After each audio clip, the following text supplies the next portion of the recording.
चामुण्डाय विच्चे नमः।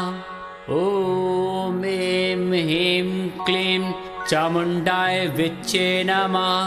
ॐ ऐं ह्रीं क्लीं चामुण्डाय विच्चे नमः।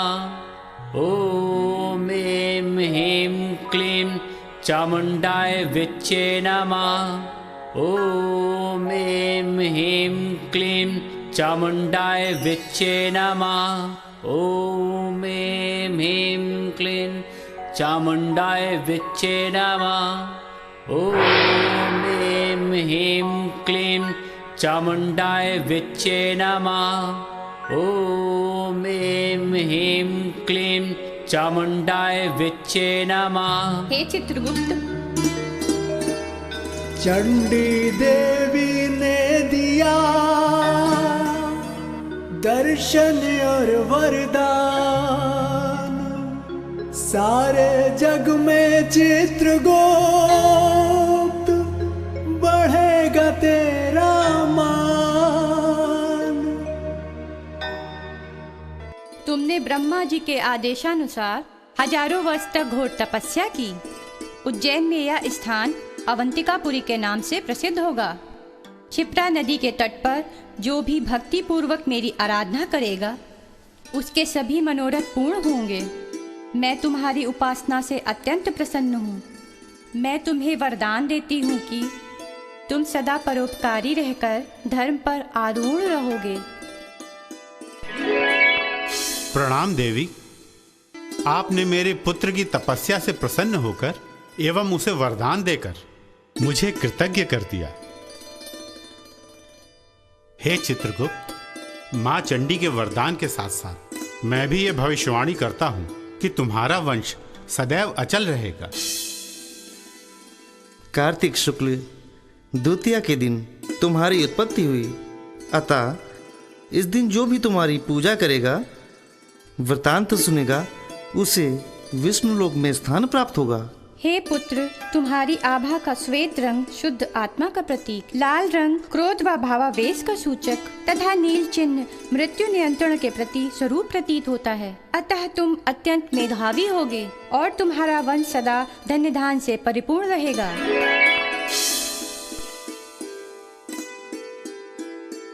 तुम प्रकाश पुंज हो, सारे संसार में तुम्हारा नाम प्रकाश की ही तरह चमकता रहेगा।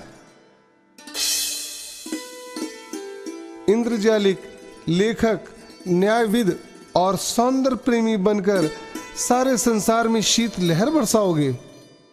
हे चित्रगुप्त, मैं प्रस्थान करती हूँ।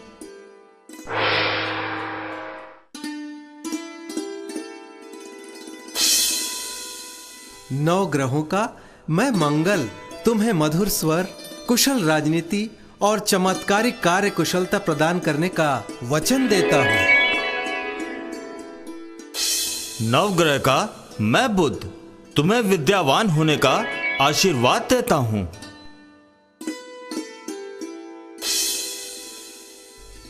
मैं गुरु बृहस्पति देव तुम्हें विद्वता और संतति वृद्धि में निपुणता के लिए वरदान देता हूं।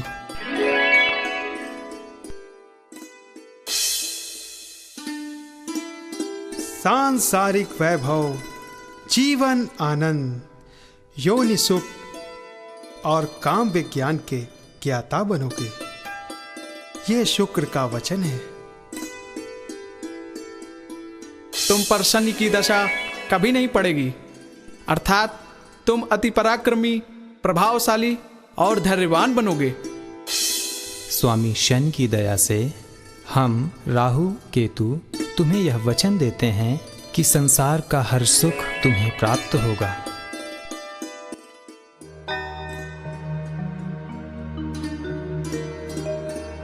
पुष्पों की वर्षा हुई,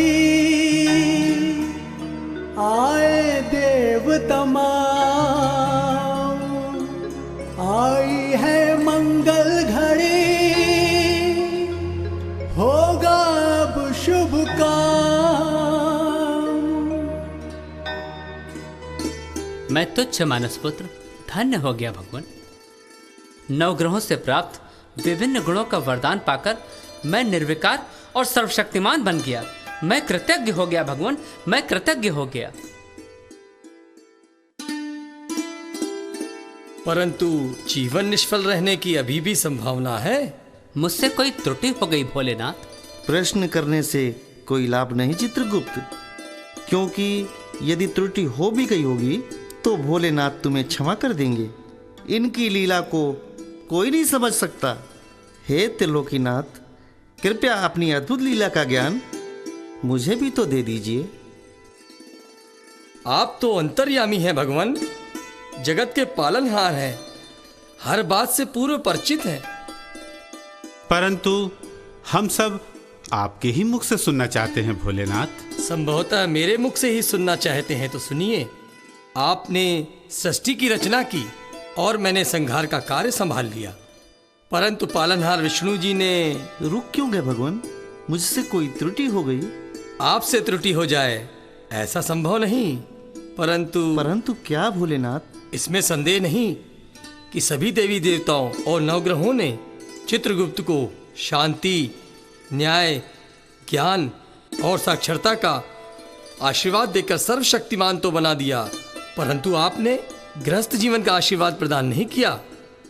जब गृहस्थी नहीं होगी तो पालन किसका करेंगे श्री हरि? आप सत्य कह रहे हैं प्रभु, परंतु गृहस्थी तो कन्या से होती है और कन्या का कल्याण तो आप ही कर सकते हैं। स्वामी इस कार्य में कभी विलंब नहीं करते श्री हरि, वो देखिए। हे चित्रगुप्त, स्वर्ग से भी सुंदर ये रूपवती कन्या शोभावती है। ये तुम्हारी अर्धांगिनी बनने योग्य है।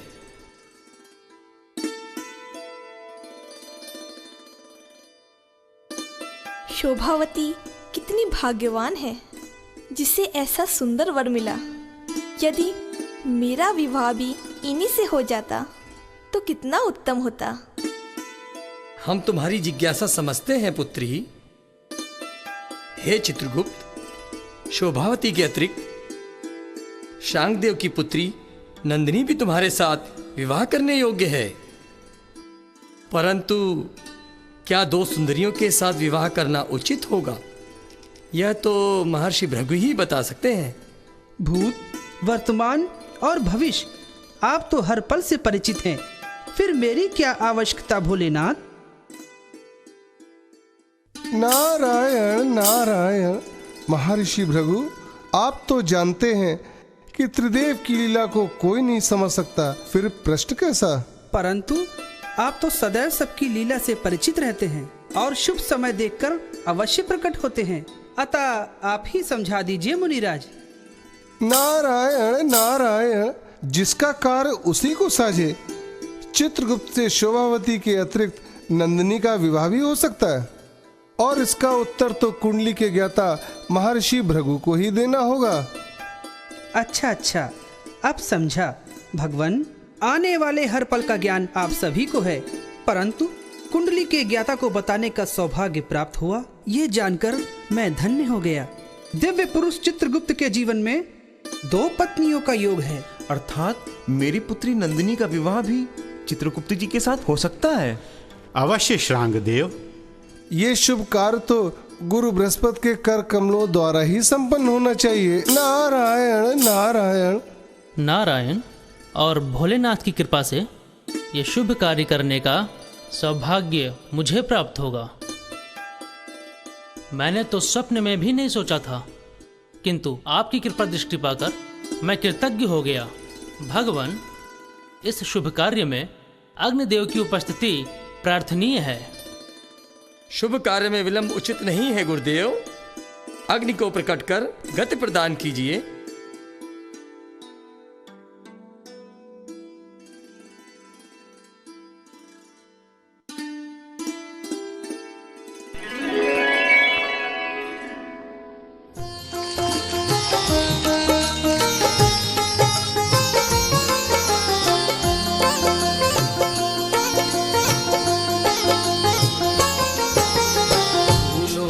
बरसात हुई है, शुभ मंगल अनमोल घड़ी है।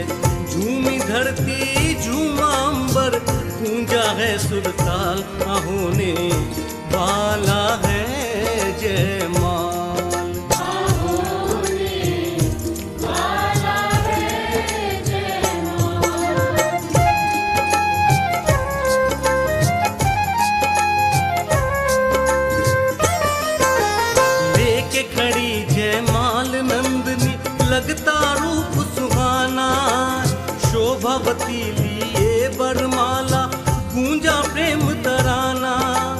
देव सभी कहते हैं दोनों की ना कोई मिसाल, होने वाला है जयमाल। देखो हो रहा जयमाल।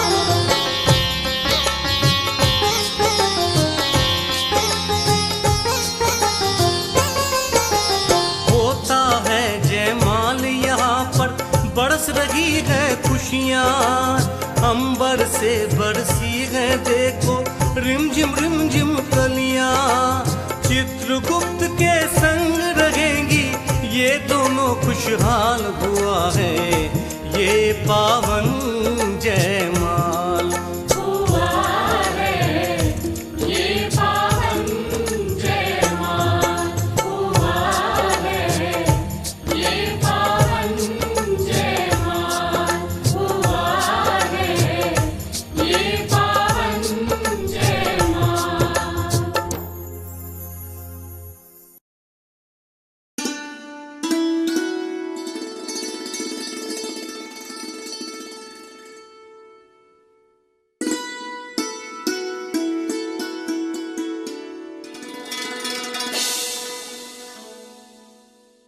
प्रणाम पिता परमेश्वर। आयुष्मान भव। शिव जी की इच्छानुसार एवं सभी देवी देवताओं के आशीर्वाद से तुम लोगों का परिणय संस्कार संपन्न हो गया। दोनों देवियों को एक साथ देखकर ऐसा प्रतीत होता है कि देवी शोभावती तुम्हारे बाईं ओर रहकर प्रत्येक प्राणियों के स्वभाव को पहचानेंगी और देवी नंदिनी दाईं ओर रहकर प्रत्येक प्राणी के श्वासों की गणना के कार्य में तुम्हारी सहायता करेंगी। अर्थात इसके पश्चात तुम्हारे द्वारा किए गए प्रत्येक कार्य बड़ी आसानी से संपूर्ण होते रहेंगे। ये सब आपके आशीर्वाद का ही फल होगा पिताश्री। मेरा आशीर्वाद सदैव तुम्हारे साथ रहेगा। इसी के साथ मैं तुम्हें क्षत्रिय वर्ण, वेद शास्त्रों में निपुण होने एवं द्विजन्मा समान जनेऊ पहनने का भी अधिकार देता हूँ। और मेरे कर्तव्य एवं उद्देश्य भगवान? प्राणियों के कार्यों की तुलना एवं निष्पक्ष न्याय देकर उन्हें मोक्ष देना एवं शुभ अशुभ कर्मों का फल देकर प्राणी मात्र को कर्म बंधन से मुक्ति दिलाना तुम्हारा उद्देश्य होगा। और इस कार्य में मृत्यु देवी तुम्हारे अधीन एवं सहायक होंगी। वह प्राणियों के अंतिम समय में उनकी आत्मा को तुम्हारे सन्मुख उपस्थित करेंगी। सर्वव्यापी होकर भी तुम गुण दोषों से निर्लिप्त रहकर भी उदासीनता, निर्दयता और विषमता से परे रहोगे। कोई और कार्य प्रभु? अंतर्मन में रखने एवं कार्यभार बढ़ने के कारण धर्मराज से त्रुटियां होती थी। अतः तुम प्राणियों के कर्मों का लेखा जोखा रखने के लिए लिपि और लेखन कला का आविष्कार करोगे। भविष्य में इस तथ्य की पुष्टि नागरकोट के खंडहरों की खुदाई से प्राप्त सिक्कों के अक्षरों से होगी। ऐसी लिपि को देवनागरी लिपि कहा जाएगा। कोई और आदेश प्रभु? हे पुत्र, अभी तक मैंने मानसी सृष्टि द्वारा अवतारों को जन्म दिया है, परंतु अब तुम मैथुनी सृष्टि द्वारा सृष्टि का विस्तार करोगे। जो आदेश पिताश्री। गृहस्थ धर्म का पालन करने के लिए कुछ काल ही पृथ्वी पर रहोगे। तत्पश्चात अपना वंश छोड़कर धर्मराज की नगरी यमपुरी पहुंचकर अपने कार्य को गति प्रदान करना ही उचित होगा। आपकी आज्ञा का पालन होगा पिताश्री। परंतु कार्य करने में कभी कोई त्रुटि हो जाए तो? त्रुटि होने का तो प्रश्न ही नहीं उठता, क्योंकि तुम और तुम्हारा वंश शक्ति का उपासक होगा। अतः कभी भी अगर कठिनाई का अनुभव करो तो ऋषि विश्वामित्र द्वारा आत्मसात किए गए गायत्री मंत्र का स्पष्ट उच्चारण अवश्य करना। ओम भूर्भुवस्वः तत्सवितुर्वरेण्यं भर्गो देवस्य धीमहि धियो यो नः प्रचोदयात्। ओम।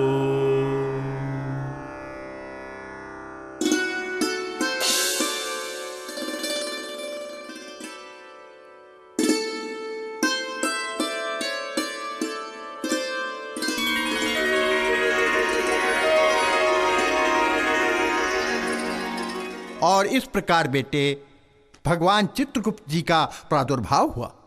विवाह के उपरांत ब्रह्मा जी ने उनको जो आदेश दिया था उसका पालन वो आज भी कर रहे हैं। परंतु चाचा जी, उनके वंश के बारे में आपने कुछ नहीं बताया। बाबूजी, आप भी कुछ बताइए ना। उनका वंश आज भी पृथ्वी लोक में है।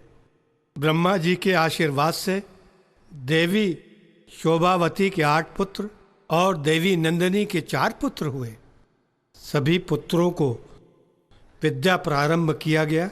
गुरु बृहस्पति द्वारा 5 वर्ष की आयु में और 11 वर्ष की आयु में यज्ञोपवीत संस्कार कश्यप जी से करवाया गया।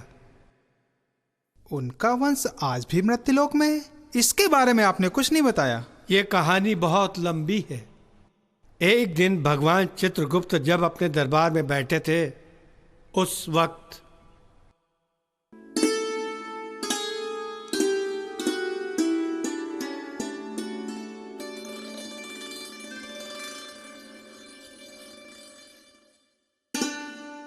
किस सोच मुद्रा में बैठे हैं स्वामी? कुछ नहीं, बस अपने पुत्रों के विषय में विचार मग्न था। उसकी क्या चिंता, वे तो आपकी तरह प्रभावशाली बनकर कायस्थ कुल के रक्षक बनेंगे। यही नहीं दयानिधे, सूर्य वंश में जन्मे सभी पुत्रों का विवाह भी निपुण होने के पश्चात नागवंश की रूपवती नाग कन्याओं से हो गया। सभी पुत्र एवं पुत्र वधुएं सर्व सुख संपन्न हैं। नारायण नारायण। क्षमा चाहता हूँ चित्रावतारी प्रभु, संभवतः अनुचित समय में आ गया। नहीं नहीं देवर्षि नारद, ऐसा कहकर हमें लज्जित न कीजिए। स्थान ग्रहण कीजिए। स्थान ग्रहण करने का समय नहीं है अनुज। मैं तो ये बताने आया था कि पाताल लोक से आपके समधी नागराज वासुकी का आगमन होने वाला है। नागराज वासुकी का आगमन? ये तो बहुत ही शुभ समाचार है। वासुकी का आगमन कब तक होगा भ्राताश्री? जब हमारा प्रस्थान होगा। नारायण नारायण।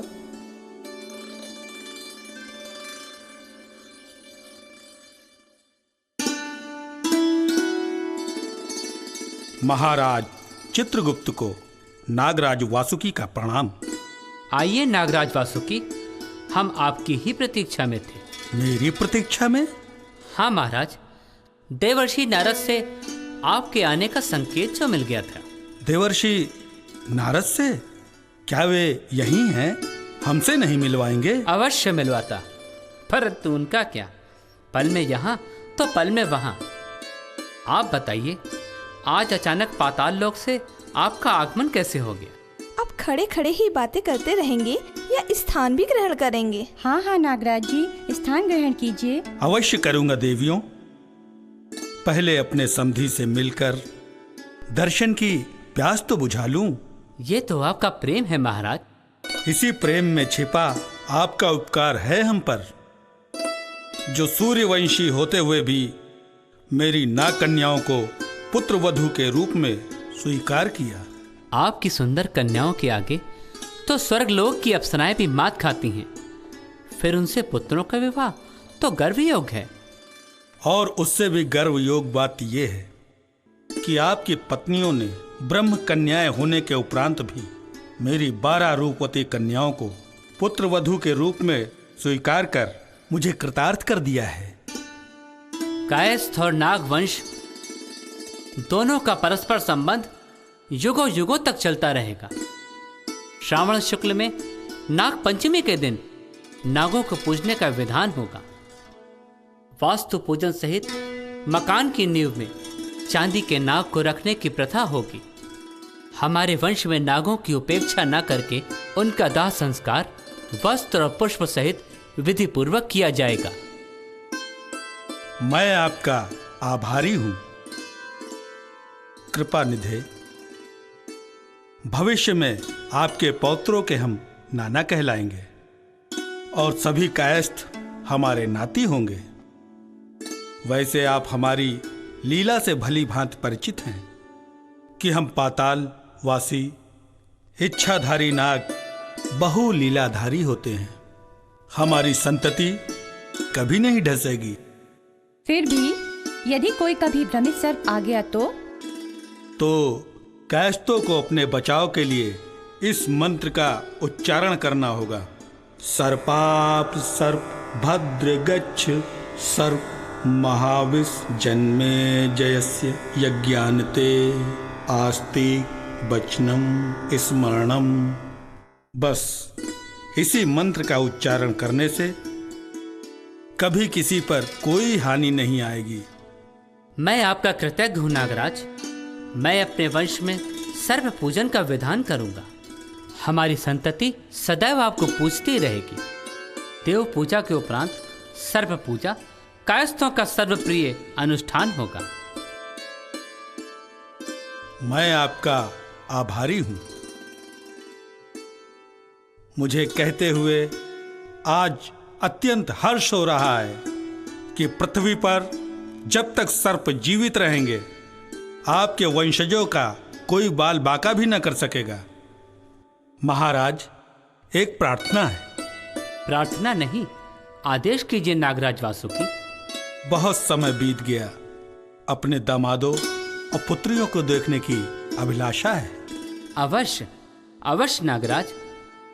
प्रिय शोभावती, प्रिय नंदिनी। हाँ महाराज। कृपया पुत्र और पुत्र वधुओं को बुलाने का कष्ट कीजिए। जो आज्ञा महाराज।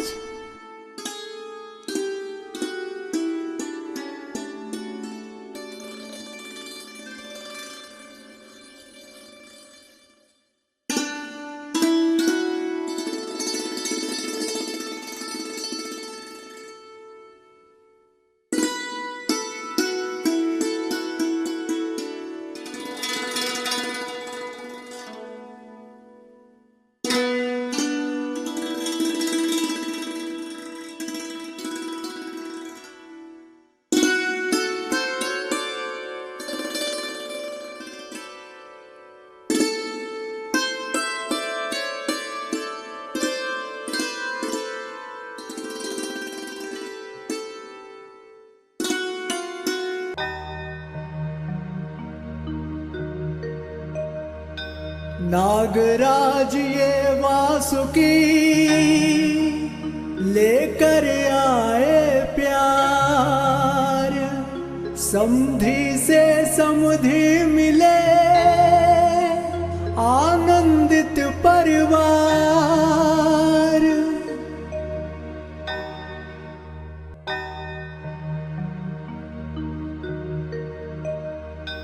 चित्रगुप्त और वासुकी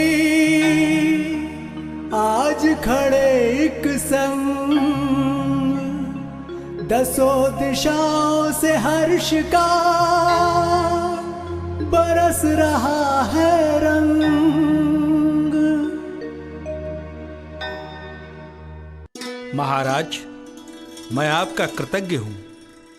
आपने बच्चों के दर्शन करवाकर मुझे कृतार्थ कर दिया। हम इस योग्य नहीं नागराज वासुकी, बल्कि हमारे प्रति आपके ऐसे विचार महानता के प्रतीक हैं। सत्य है स्वामी। पिता तुल्य और पाताल लोक के राजा नागराज वासुकी के दर्शन पाकर हम सभी धन्य हुए। इस प्रसन्नता को देखते हुए मेरे हृदय में एक विचार जन्म ले रहा है। वो क्या महाराज?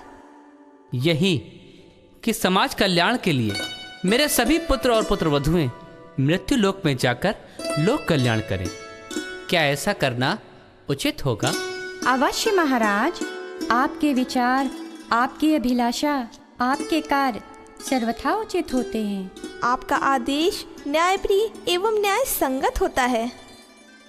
यदि आपको कोई शंका हो तो आपके आदेश और नीति पर तो शंका का कोई प्रश्न ही नहीं उठता। इसी कारण मैं अपने वचन पुनः दोहराता हूं कि पृथ्वी पर जब तक सर्प जीवित रहेंगे आपके वंशजों का कोई बाल बाका भी न कर सकेगा। आपके वचन से मैं अति प्रसन्न हुआ नागराज। हे हृदय वासिनी, इस शुभ कार्य में विलंब नहीं होना चाहिए। अब आप लोग इसे गति प्रदान कीजिए। आप स्थान ग्रहण कीजिए महाराज।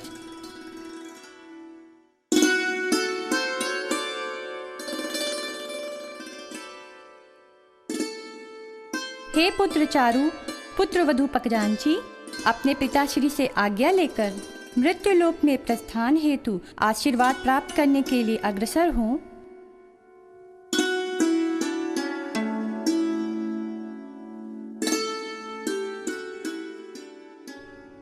प्रिय पुत्र और पुत्रवधु, मृत्युलोक में तुम ही नहीं बल्कि हमारे सभी पुत्र व पुत्रवधुओं सहित कायस्थ समाज पर मेरा आशीर्वाद सदा बना रहेगा। मृत्युलोक में तुम्हारी इष्ट देवी माँ दुर्गा, राशि का नाम युगधर तथा गोत्र कश्यप होगा।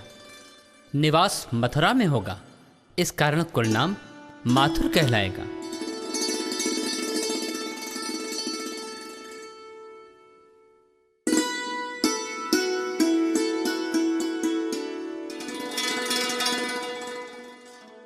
पुत्र सुचारु, पुत्र वधु सर्वेश्वरी,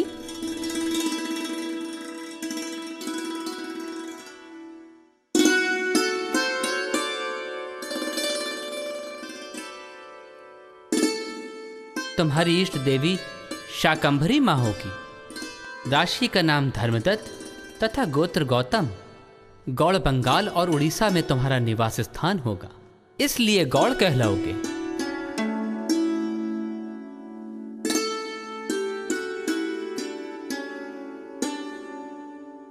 पुत्र चित्राक्ष, पुत्र वधु भद्रकालिनी,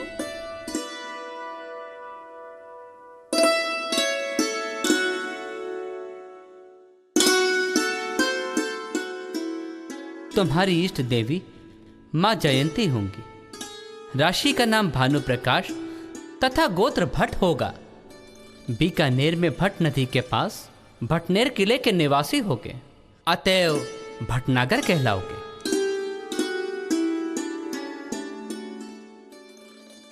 पुत्र मतिमान, पुत्र वधु कोकिलेश,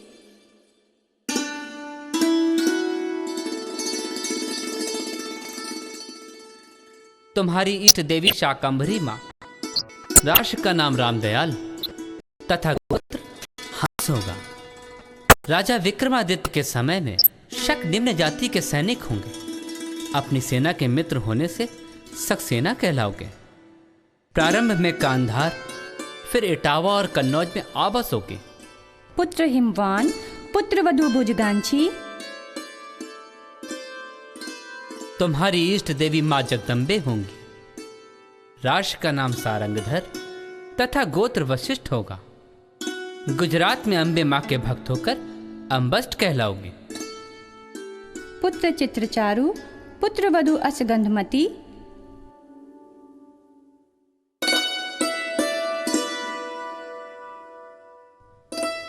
तुम्हारी इष्ट देवी लक्ष्मी माँ होंगी। राष्ट्र का नाम सुमंत तथा गोत्र मोहन होगा। काशी और सरयू नदी के तट पर निवास करोगे, जिसे निगम प्रदेश भी कहते हैं, इसलिए निगम कहलाओगे।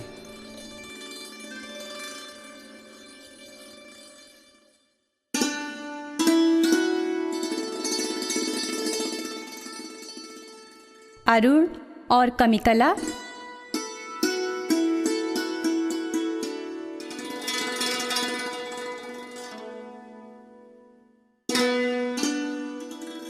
तुम्हारी इष्ट देवी वैष्णवपंथी। राष्ट्र का नाम दामोदर तथा गोत्र डालस्य होगा। सौराष्ट्र और कर्नाटक में निवास करोगे तथा कर्ण कहलाओगे। पुत्र जितेंद्र, पुत्र वधु मंजू भाषिणी,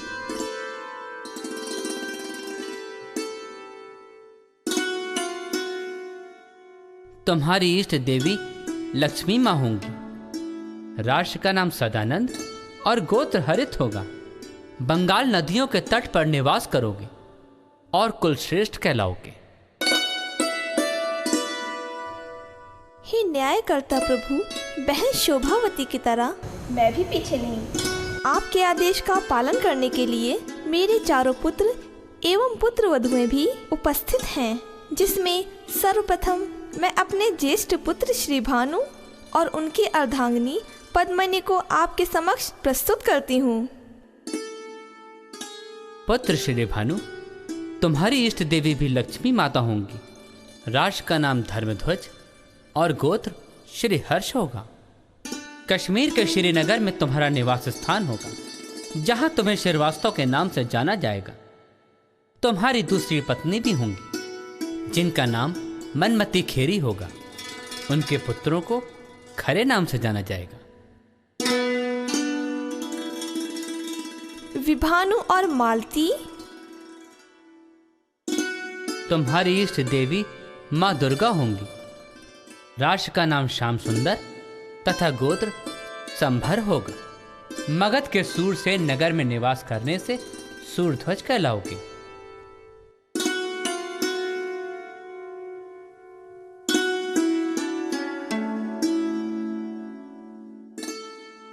विश्वभानु, रंभा?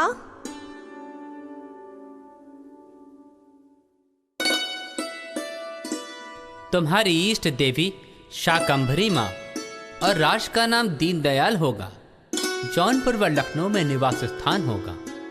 वैष्णव और वल्लभ वंशी के अतिरिक्त बाल्मीक भी कहलाओगे।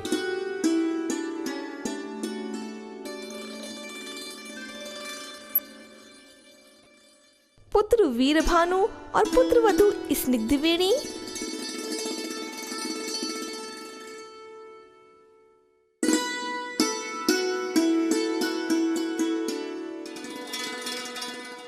हे पुत्र वीरभानु, तुम्हारी इष्ट देवी शाकंभरी माँ, राष्ट्र का नाम माधवराव और गोत्र संभर होगा।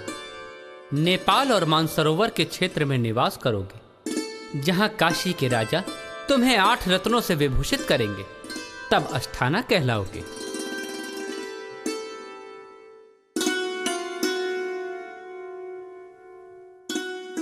हे पुत्रों और पुत्रवधुओं, अपने पिताश्री के आदेशों का पालन करना। मृत्युलोक में विभिन्न स्थानों पर निवास करने से सारे समाज का कल्याण होगा, और समाज कल्याण करने से संपूर्ण भारत में काय समाज व्यापक होगा। हे पुत्र व पुत्रियों, मृत्युलोक में अधिकतर प्राणियों के अचेतन मन अलग अलग होंगे, धर्म अलग अलग होंगे, परंतु लेखनीधारी प्रभु चित्रगुप्त एक ही होंगे।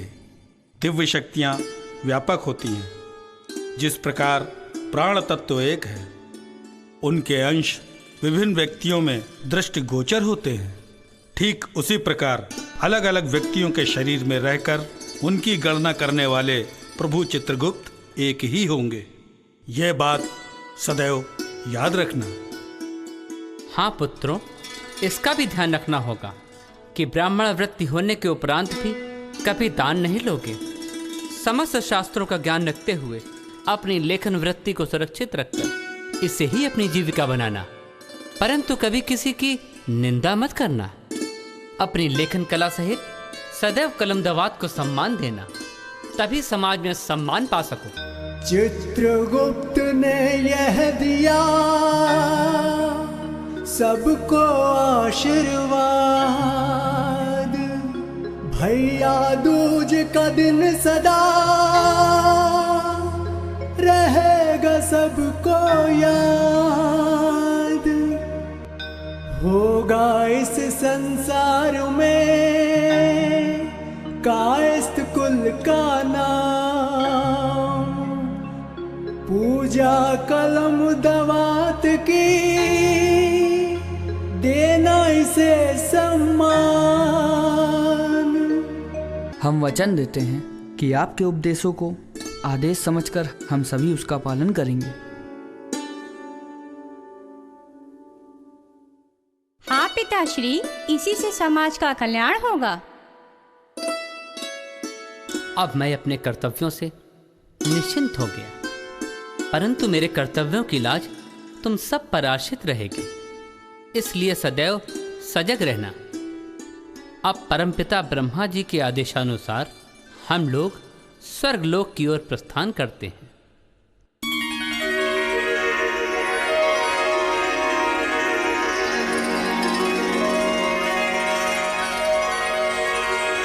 आज बहुत ही प्रसन्नता का विषय है कि भ्राता चित्रगुप्त समाज कल्याण की रक्षा के लिए अपने पुत्र व पुत्र वधुओं को मृत्युलोक में छोड़कर षष्ठ रचयिता के आदेशानुसार शीघ्र ही हमारे दरबार में आ रहे हैं।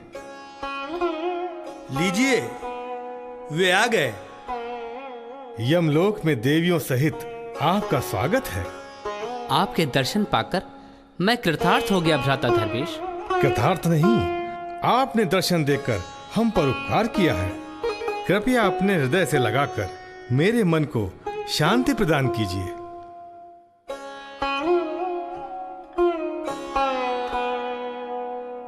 आप दोनों का प्रेम देखकर हमें स्वतः ही सुख की अनुभूति हो रही है। आप हैं यमलोक के स्वामी, महान शक्तिमान यमराज। मृत्युलोक से मृत प्राणियों की आत्माओं को यहाँ लाकर उनके अनुसार फल देने का कार्य यही करते हैं। परंतु अब आप न्याय सिंहासन पर विराजमान होकर भ्राता श्री धर्मराज के दंड विधान के संचालन में अपना योगदान देंगे, जिसके अनुसार मृत्युलोक के मानव तथा जीवात्माओं को यमलोक लाने का कार्य मेरा होगा। हाँ भ्राताश्री, यमराज पापियों को विकराल रूप रखकर त्रास देते हैं और मैं दिव्य रूप में पुण्यात्माओं को सम्मानित करता हूँ। अर्थात मैं और आप दोनों ही भागवत होंगे, शाश्वत होंगे, परस्पर सहयोगी एवं परम स्नेही होंगे। सत्य वचन भ्राताश्री, सत्य वचन। परंतु कार्यों का संबंध एक होने के उपरांत भी हम तीनों एक नहीं, पृथक होंगे। पृथक होने की ये धारणा तो नितांत भ्रांतिपूर्ण होगी। विधि का विधान है। अब देखिए ना, यमराज और मेरे संबंध में अवश्य कुछ भ्रांतियां हैं। लोग हमें भिन्न समझते हैं, जबकि हम अभिन्न हैं। विधि के विधान को तो कोई नहीं बदल सकता प्रभु। फिर भी अपनी नीति का ज्ञान मुझे भी दे दें तो अति उत्तम होगा। अवश्य। मेरी नीति के अनुसार कर्म फल जन्म जन्मांतर तक चलते रहते हैं और भोगने पड़ते हैं। जैसी करनी वैसी भरनी के अनुसार कर्म का फल अवश्य मिलता है, अन्यथा आत्मा भटकती रहती है। वास्तव में मनुष्य मरता कैसे? जीवन का अंत मृत्यु से नहीं, कर्म से होता है। दुरुपयोग से अंग बिगड़ता है। जीवन का अंत जन्म मरण नहीं, तृष्णा मोक्ष से है। अवतारों को भी कर्म बंधन में बंधना पड़ता है। अर्थात धर्म धर्म की तुलना में प्रायश्चित अति आवश्यक है। हाँ, क्योंकि जो प्राणी प्रायश्चित द्वारा अपने पापों का स्वयं ही शमन कर लेता है, उसके लिए यमदूतों को व्यर्थ का कष्ट नहीं उठाना पड़ता। परंतु सभी प्राणियों की मृत्यु निश्चित है। इसीलिए प्राणियों के सत असत कर्मों की तुलना व निष्पक्ष न्याय कर उन्हें मोक्ष प्रदान करना व अशुभ कर्मों का फल भोगने के लिए प्राणी मात्र को कर्म बंधन से मुक्त दिलाना आपका उद्देश्य होगा। मैं आपको वचन देता हूँ कि अपने कर्तव्यों को पूरा करने के लिए समस्त वेदों के ज्ञान, यज्ञ विधि और अनेक विधानों के अधीन सिद्धियों के अनुसार न्यायपूर्ण विधान रचूंगा। और इस तरह देवलोक जाने के पश्चात भगवान चित्रगुप्त आज भी सभी के हृदय में विराजमान हैं। और हमें विश्वास है कि इन सभी कल्याणकारी बातों को समझकर तुम्हें किस तरह से आचरण करना है अच्छी तरह से समझ गए होगे। बेटे शेखर, हम तुमसे बहुत खुश हुए। चलो भगवान को प्रणाम करो।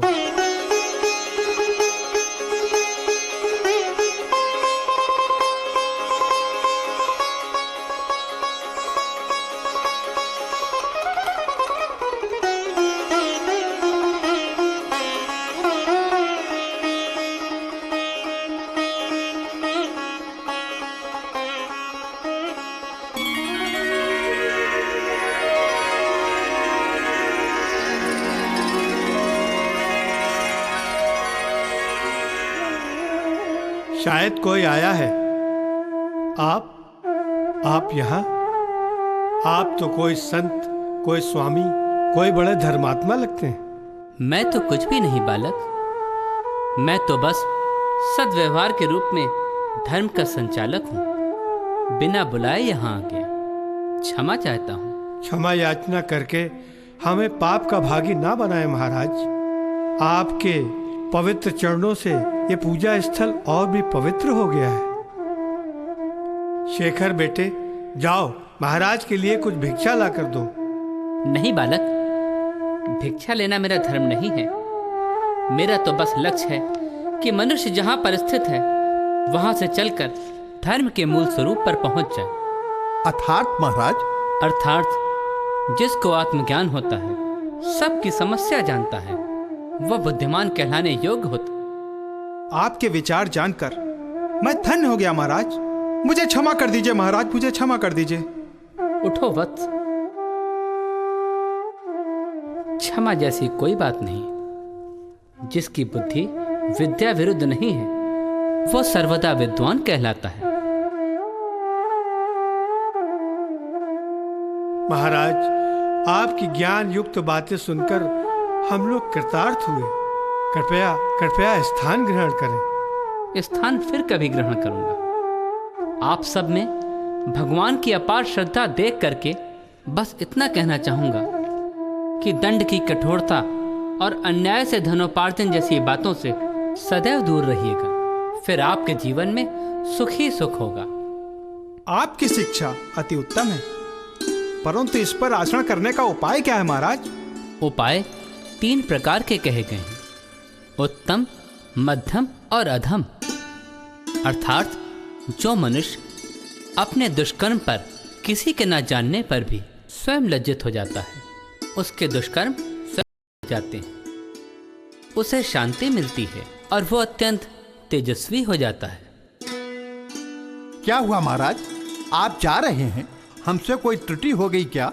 नहीं, मेरे आने का प्रयोजन सफल हुआ। अब मुझे प्रस्थान करना होगा।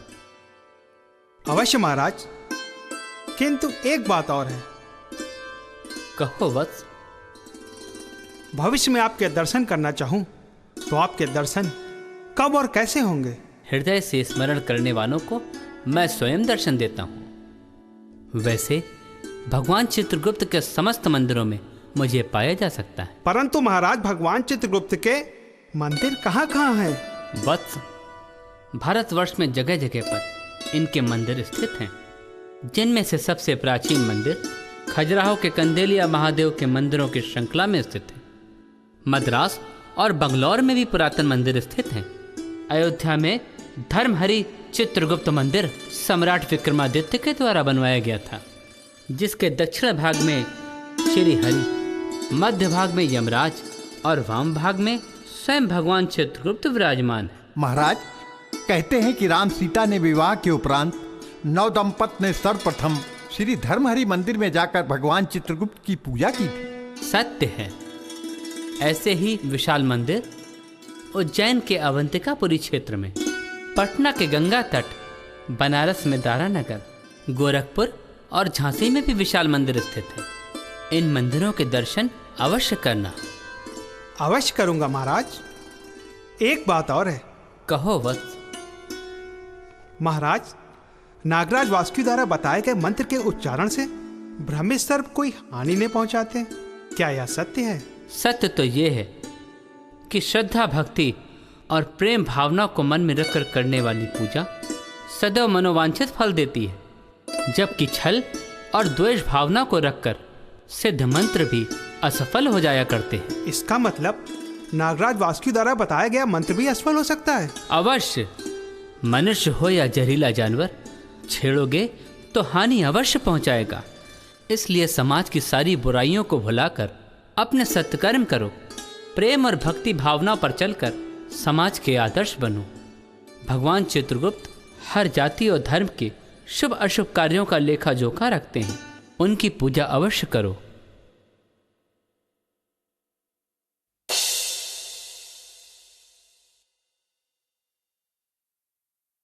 अरे, साधु महाराज जी कहाँ चले गए? महाराज कहाँ चले गए? कहते हैं एक दिन जिह्वा पर माँ सरस्वती का आगमन अवश्य होता है। उसी प्रकार एक दिन घर पर भगवान का आगमन भी अवश्य होता है। हो सकता है साधु के रूप में और कोई नहीं, ये दिव्य पुरुष भगवान चित्रगुप्त ही हो। यदि ऐसा है तो मैं कृतार्थ हुआ बाबूजी। सत्य है ना चाचा जी? बिल्कुल सत्य है। और यह भी सत्य है, आज दीपावली के द्विज के दिन ही भगवान चित्रगुप्त का अवतार हुआ था। इसलिए समस्त जीवात्माओं के हित चिंतन करने वाले भगवान चित्रगुप्त की आज के दिन जो भी पूजा करता है, स्वर्ग के द्वार स्वतः ही उसके लिए खुल जाते। अतः आओ हम सब मिलकर भगवान चित्रगुप्त की स्तुति करते हैं।